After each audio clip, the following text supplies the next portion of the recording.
Are पाई। ये ammeter resistance है looking into the ammeter, ये बेस एमीटर इंक्रीमेंटल रेजिस्टेंस है लुकिंग इनटू द बेस। तो कौन किससे बड़ा है?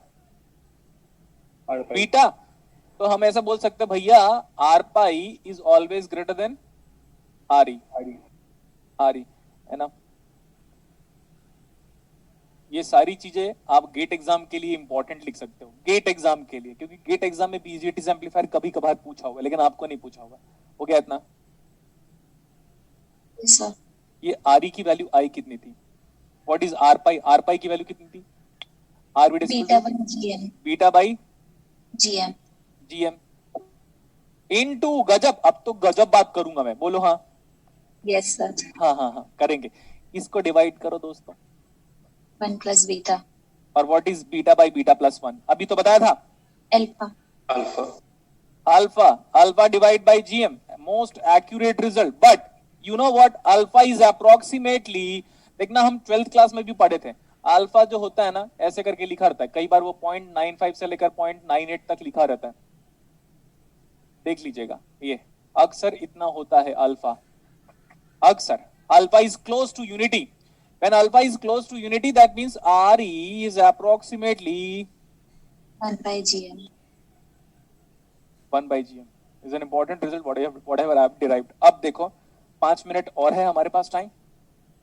Yes sir. ठीक है,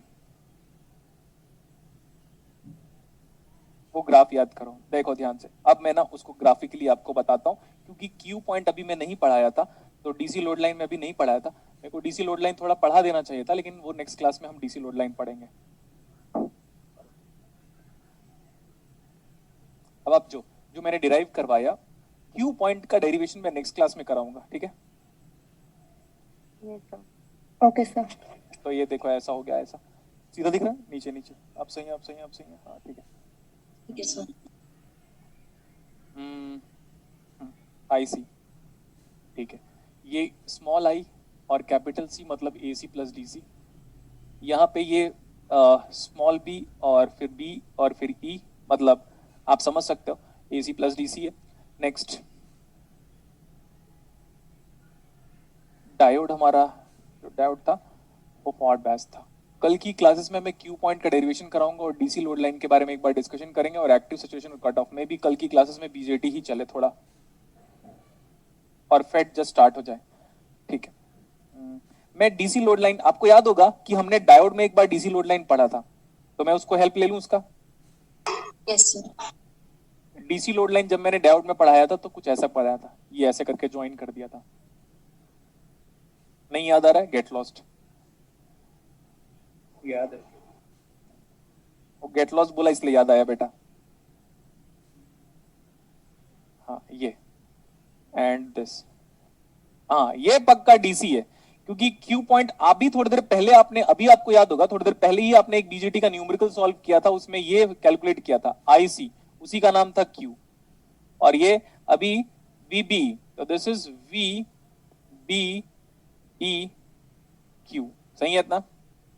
क्यू मतलब क्या? Stand point. मौन व्रत रखते हो ना, तो क्यू है वो, Q point. It should be still point, it should be zero signal point, like that. तो मैं इसको स्ट्रेस कर रहा हूं, अभी ध्यान से देखेगा, जिसको मैंने, जब आप लैब में होते हो ना, इस एक्सपेरिमेंट को गुड वे में किया है। कितने स्टूडेंट है अभी क्लास में, बताओ, मजे लेता हूँ। 186। देखो ऐसे करते करते इमेजिन करो, तो सुनते रहना, जैसे इमेजिन करो इसके बाद कोई क्लास नहीं है, फिर ऐसे मैं रात को 8 बजे तक पढ़ाता हूँ, फिर लास्ट में कितने बच्चे बचेंगे? अराउंड 50-40। उन्हीं का होगा, ये याद रखिएगा। जो स्टूडेंट ज्यादा लॉन्ग टाइम तक कैरी करेगा क्लासेस को, वही। जैसे बैच स्टार्ट होता है तो 300 बच्चों का, फिर नवंबर आ जाता है एग्जाम्पल के लिए, जून टू नवंबर, तो नवंबर में 200 बच्चे बैठते हैं, उसी 200 में से मैक्सिमम लोगों का होने की चांसेस रहते हैं। तो जो स्टूडेंट लॉन्ग टाइम तक कंटिन्यू करेगा, ऐसा नहीं उसी का होगा, लेकिन चांसेस बढ़ जाते हैं। ओके, यहाँ पे हम क्या देंगे, हमने आपको अभी बताया था थोड़ी देर पहले कि बेटा जिस पॉइंट पे कांस्टेंट हो जाता है उसी के नीचे, अगर आपको डायोड याद होगा तो मैंने साइन वेव फॉर्म दिया था। Yes sir.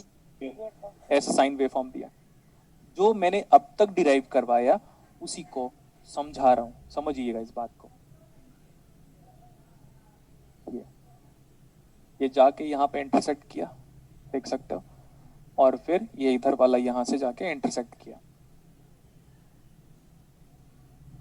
ठीक है, अब ये जो जो पॉइंट बना मेरे पास अभी, ये वाला पॉइंट और ये वाला पॉइंट, तो इस पॉइंट को इधर भी एक्सपैंड करूंगा, मैं इधर भी एक्सपैंड करूंगा। Yes, sir.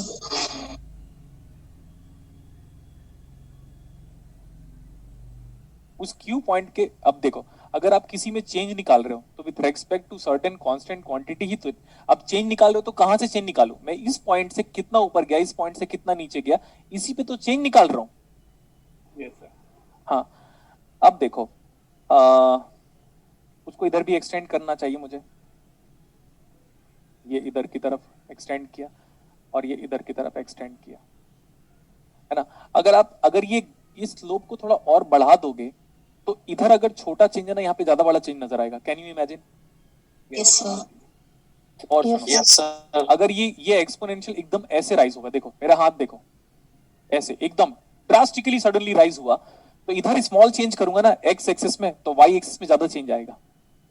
Yes, sir. Yes. यही Yes, तो sir. एम्प्लीफिकेशन है। यही क्या है? एम्प्लीफिकेशन। यही क्या है बोलो? Amplification. एम्प्लीफिकेशन। हाँ, अब ये है, तो आप एक बार ना और ग्राफ को ऐसे बना के एक बार चेक कीजिएगा, इससे आपका प्रैक्टिस भी हो जाएगा और आपको अच्छा भी लगेगा। तो मैं बोल रहा था ये, तो ये ऐसे ऐसे चेंज हो रहा है। सो यही वो था, change in collector current divide by change in VB represent what? The transconductance of BJT। Sir. अब सुनो, स्मॉल सिग्नल अप्रोक्सीमेशन जब भी कभी भी पढ़ोगे आप फ्यूचर में, स्मॉल सिग्नल अप्रोक्सीमेशन, ये देखो मैं वो डायोड में भी बनाया था इस चीज को, दिख रहा है ये क्या बनाया Yes, है वो? sir. Tangent rock. तो थोड़ा उसको अलग ड्रॉ कर रहा हूं मैं ऐसे करके, ताकि आपको अपनी कॉपी में प्रॉपर्ली नजर आए। ये बताओ, जब वो टेंजेंट बना रहे हो तो इतने स्मॉल से सेगमेंट में वो लीनियर मॉडल है क्या? Yes, sir. Very good. Yes, sir.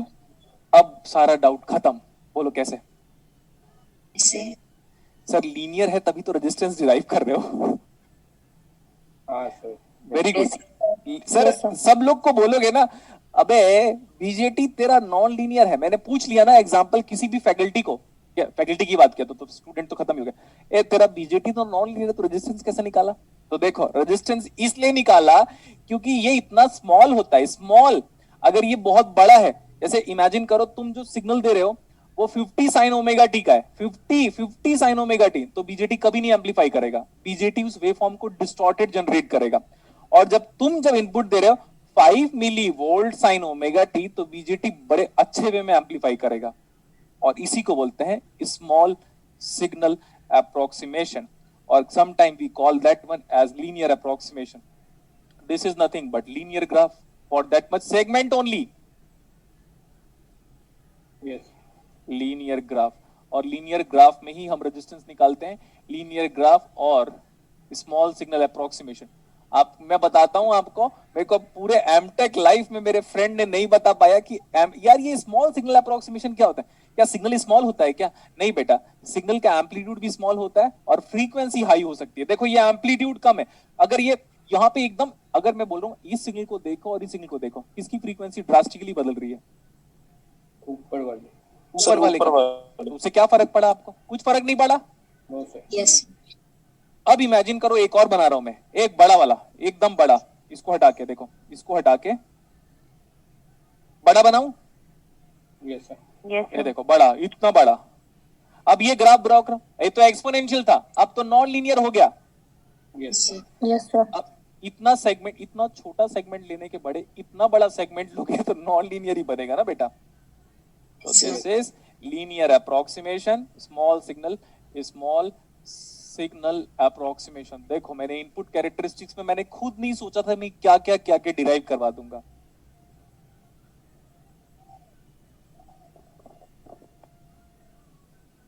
Small signal approximation, सही है इतना? Yes. Yes, sir. एंड ये जो है ना, ये स्मॉल सिग्नल है VBE। हाँ, और ये जो करंट आपका चेंज हो रहा है यहाँ पे, तो वो है स्मॉल और ये भी स्मॉल सी, और इसका जो स्लोप है इस लाइन का वही है हमारे पास slope of that line. What is that? Current by that one. Slope is nothing but GM. And what is GM? We have derived IC by capital IC by VT. और एक और चीज है सर, और मजे बता सकते हो सर ये IC क्या? ये वही वाला IC है जो ये Q पॉइंट की वजह से सारा डेरिवेशन कंप्लीट हुआ है. तो एक्चुअली जो ये IC है ना, वो IC Q पॉइंट है विथ रिस्पेक्ट टू VT. ऐसे नहीं कि दुनिया भर का इसको इसी वाले आईसी को उठा लिया, यहाँ वाला आईसी उठा लिया, नहीं, मैं उसी पॉइंट को उठाऊंगा, उसी वाले आईसी को उठाऊंगा जो मेरा क्यू पॉइंट है. माना कि नहीं? Yes.